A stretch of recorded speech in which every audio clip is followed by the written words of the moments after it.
Believe in me, Thomas, because you have seen me, says the Lord. Blessed are they who have not seen me, but still believe.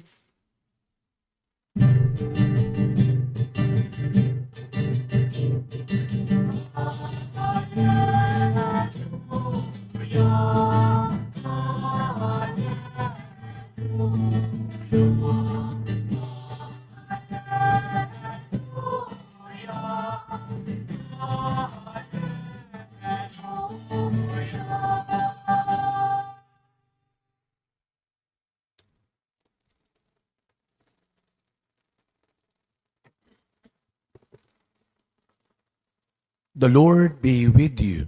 And with your spirit. A reading from the Holy Gospel according to John. Glory to you, O Lord.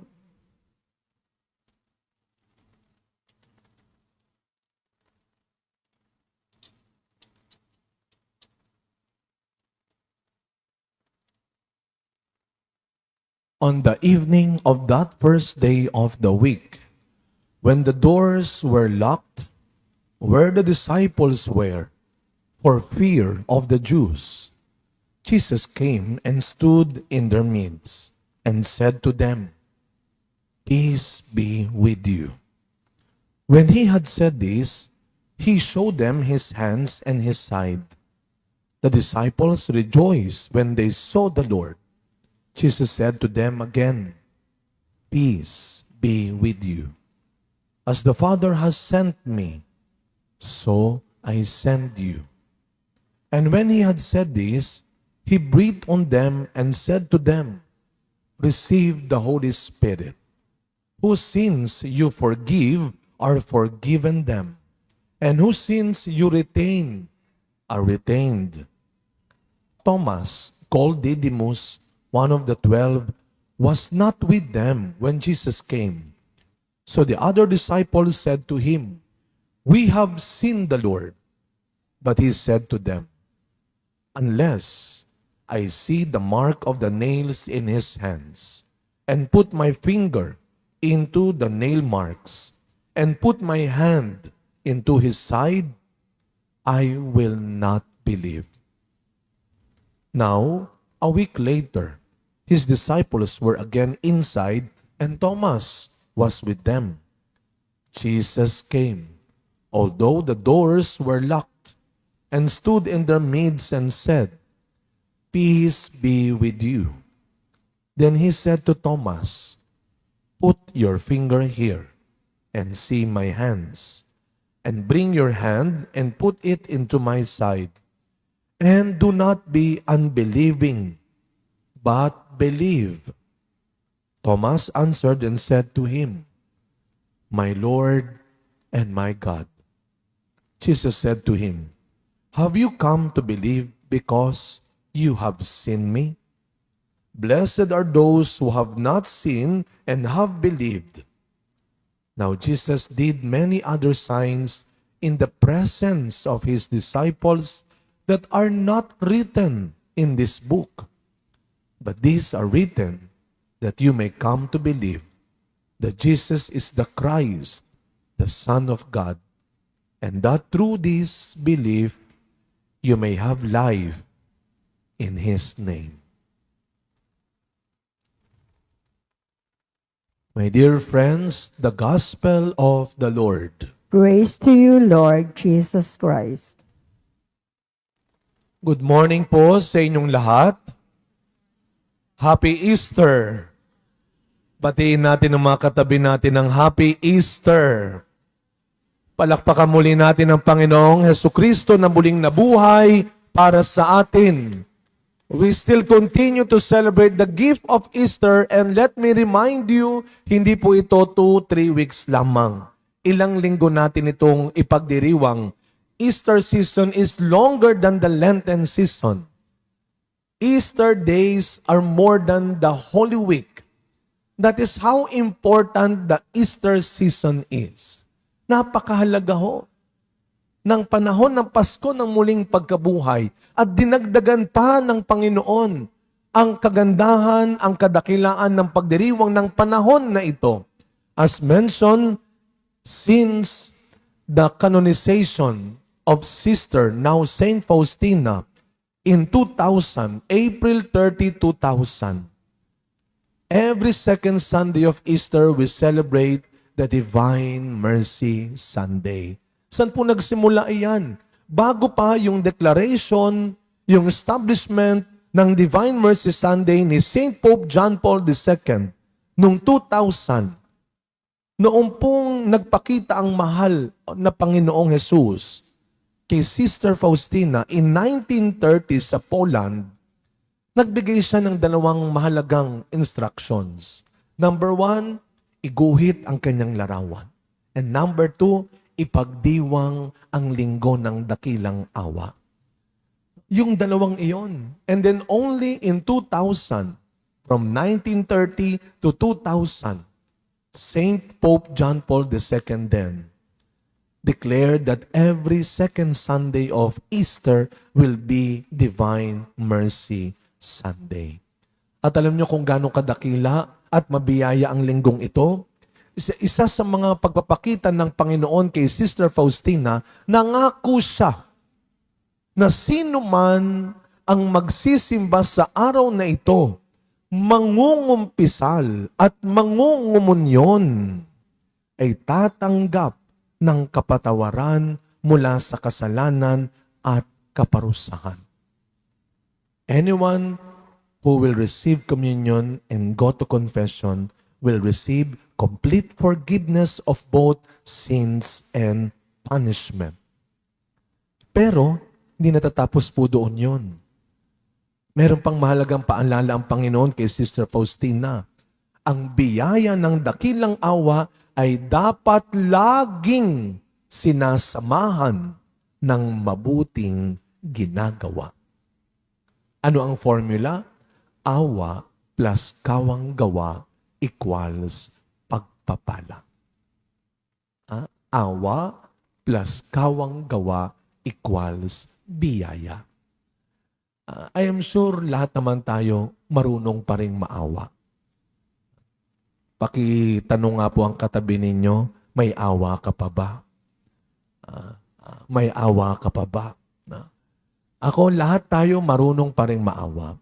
Lahat tayo may awa. Alam niyo, saan po tayo nagkukulang madalas? Dun sa pangalawa, sa kawang gawa. Panonoorin mo lang, ay, kawawa naman. Pero grabe ka pa rin magwaldas ng pera mo. Ay, kawawa naman sila, pero hindi ka naman tumutulong. Ay, nakakaawa naman yung kinwento mo, pero hindi ka man nagmamalasakit. Simple lang. Yung hiniram mo, ibalik mo. Yung ginamit mo, ayusin mo. Diba napakasimple nun? Kumpleto na ang formula nun. Kung marunong kang maawa sa ibang tao, gumawa ka ng kawang gawa sa kanila. Ito po ang panimula ng sulat ni Pedro sa ating ikalawang pagbasa ngayon. We are celebrating today the great gift of God in the world. And what is that? Ang pinakadakilang biyaya ng Diyos ay nagmumula sa kamatayan at muling pagkabuhay ni Kristo. Kaya nga tamang-tama, pagkatapos ng Easter Sunday, Divine Mercy Sunday, to remind us kung gaano rin kahalaga yung ating ginawa noong Kwaresma at mahal na araw. Baka naman po yung diwa ng Pasko ng muling pagkabuhay ay bumalik kaagad sa Kwaresma.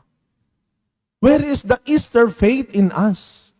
Where is the Easter life in us? Huwag nating kakalimutan yon. Ano ang sabi ng Panginoon? Ang dakilang biyaya ng Diyos ay nagmumula sa kamatayan at muling pagkabuhay ni Kristo. Kung paanong muling nabuhay si Kristo, bubuhayin at maliligtas din ang sinumang mananalig, susunod at mananatili sa Kanya nang higit pa sa anuman, nang higit pa sa kanino man sa mundong ito. Yan ang paalala ni Pedro. At sa ating unang pagbasa, yan ang ipinagpatuloy na ituro ng mga alagad. Pagkatapos na muling magpakita si Kristo sa kanila, nagkaroon sila ng lakas ng loob. Kaya nga tayo, ano ang sabi sa atin? We are Easter people and the song is Alleluia. Pag sinabing we are Easter people, wala tayong dapat ikatakot sa kasamaan, kasalanan, maging kamatayan. For Jesus conquered not only sin and suffering, but even death. Kagaya nga na sinabi ko nung Easter Vigil, ano pang hindi kayang gawin ng Diyos para sa iyo? Anong kinakatakot mong magsabi ng totoo? Anong ikinakahiya mong gumawa ng mabuti, ng maganda? If we live like us, Easter people.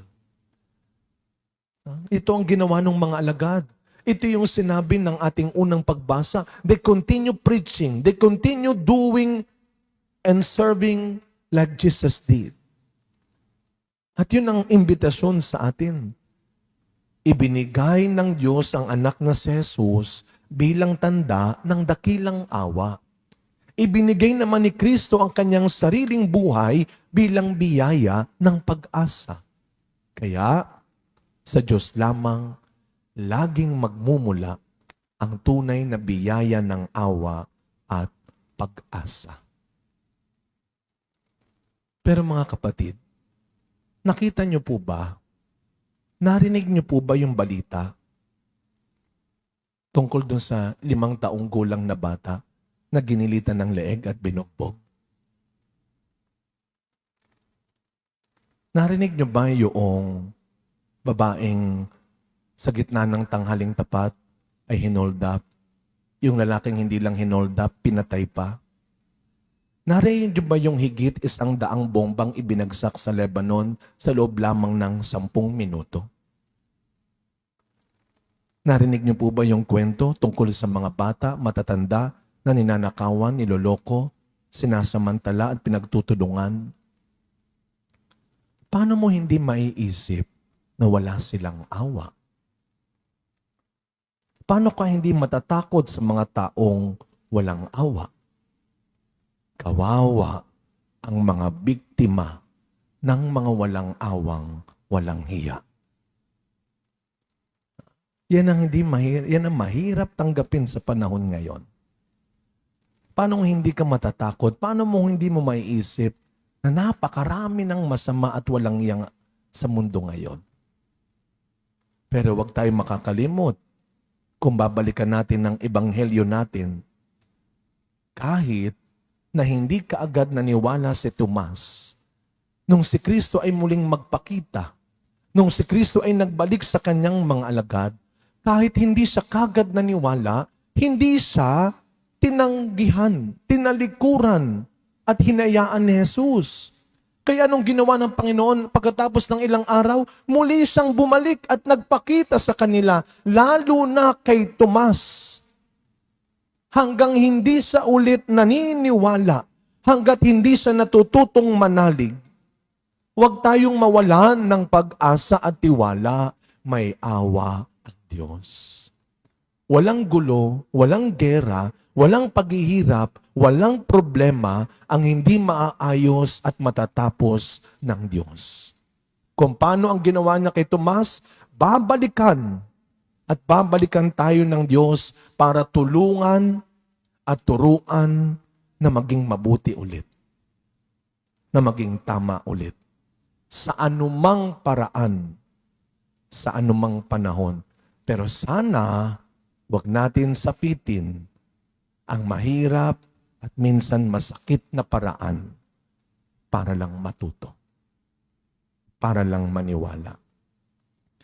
Alam niyo, kahapon, sinamahan ko yung aking small charismatic group, Servant of the Lord's Vineyard. Nag-ocular visit kami. Hindi kami sumasabay sa Kwaresma sa dami ng tao pa nagpipilgrimage. So kami ay nagpunta sa Pampanga para mag-ocular visit. Siyempre, Pampanga yan. Bukod sa magagandang simbahan, marami silang masasarap na pagkain. Isa po sa mga simbahang pinasok namin, natawa na lang ho ako. Alam nyo, nagtitinda sila. Pero nakakatuwa at nakakatawa na lang yung ginawa nilang pwesto ng tinitinda nila. Kasi katabi ng rosaryo, estampita, at mga nobenaryo ay ang napakalutong na chicharon. Masarap ang chicharon sa Pampanga. Sabi ko, alam nyo, yung tinitinda nila, pareho tayong ilalapit sa Diyos. Yung isa, someday. Yung isa, pwedeng today. Mamili lang tayo. Mga kapatid, sa pagkapatuloy ng misang ito, kahit gaano pa karami ang makikita nating masama at mali sa mundo, kahit gaano pa karaming hindi mabuti at magandang nangyayari sa buhay mo, mas marami pa rin kayang gawing mabuti. Mas marami pa rin kayang ibigay na maganda ang Diyos. Dahil mas laging dakila ang awa ng Diyos kaysa kasamaan ng tao. Basta lagi nating tatandaan ang formula. Ang awa, para maging ganap na biyaya, ay sinasamahan ng tama at mabuting ginagawa. Today is the Sunday of Great Mercy. Huwag tayong mawalan ng pag-asa. Huwag tayong panghinaan ng tiwala. May awa ang Diyos. Amen.